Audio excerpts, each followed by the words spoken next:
Stop कर।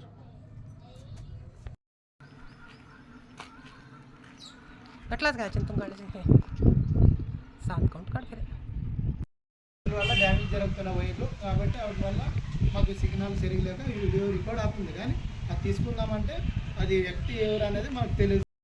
ఏమంటే ఇక్కడ గుడికాడ రాకుండా జీతం తింటుండే, ఇప్పుడు మధ్యలో నాకు మీరు జీతం కాడ చేసినారు కాబట్టి సరమా ఇది గుడి గేట్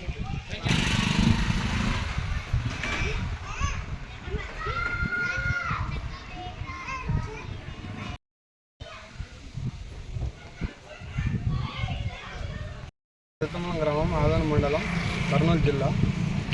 పెద్దతుమ్మలం గ్రామంలోన 9వ తారీఖు 9వ నెల 2024 దొంగతనం జరిగింది.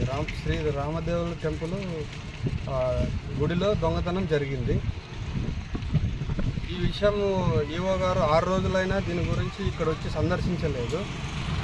కానీ మీడియా సోదరులు నిన్న వెళ్ళి ఆయన్ని ఉరుకుంద టెంపుల్ దగ్గరికి వెళ్ళి వివరణ కోరగా ఆయన చెప్పిన సమాధానం ఏమిటంటే, కెమెరాల విషయం మాత్రం ఒక బయట వ్యక్తి రామాంజనేయులు అనే వ్యక్తి చూసుకుంటాడనేది సమాధానం ఇచ్చాడు.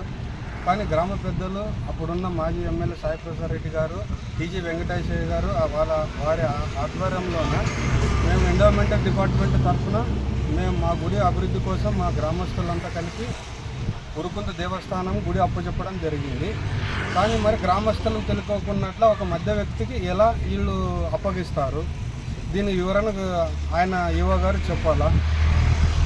ఇంకొక విషయం ఏమంటే, ఈవో గారు ఆయనకు తెలుసో తెలీదో ఊసూరు రామాంజనేయులు అనే వ్యక్తి ఈ గుడిని 2017లో కేసు వేసి ఆయన 2019 వరకు కేసు గెలిచి గుడిని డెవలప్ చేయడం జరిగింది.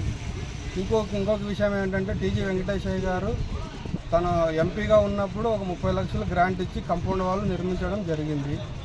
అది తక్కువ పడిన వెడల లోపల గుంతులు ఉండే గ్రావెల్ కానీ సొంత డబ్బులతో ఇంకా కాంపౌండ్ వాళ్ళు మిగిలి ఉండే కొన్ని లక్షలు అమౌంట్ ఎంత అనేది ఫిగర్ తెలియదు. కానీ చాలా ఖర్చుతో ఆయన గుడి మొత్తానికి 5 ఎకరాలు 3 ఎకరాల 65 సెంట్లకి ఆయన కాంపౌండ్ వేయించడం జరిగింది. ఇవన్నీ ఇంత పెట్టుకొని మా డెవలప్ అవుతున్న గ్రామస్తులు సంతోషపడే విషయంలోన ఇలాంటి చోరీ జరగడం వలన అది 9వ తారీఖు కెమెరాలు పనిచేయకపోవడానికి కారణాలు ఏమి? దీన్ని ఉద్దేశించి ఈరోజు రేపు మేమంతా గ్రామ పెద్దలతో మాట్లాడి స్టేషన్లో కంప్లైంట్ ఈవో గారి పైన ఇస్తాము. ఇది నా పేరు బసవరాజు, పెద్దతుమ్మలం, కర్నూలు జిల్లా ఆదన మండలం. జై శ్రీరామ్, జై తుమ్మలం, జై హింద్.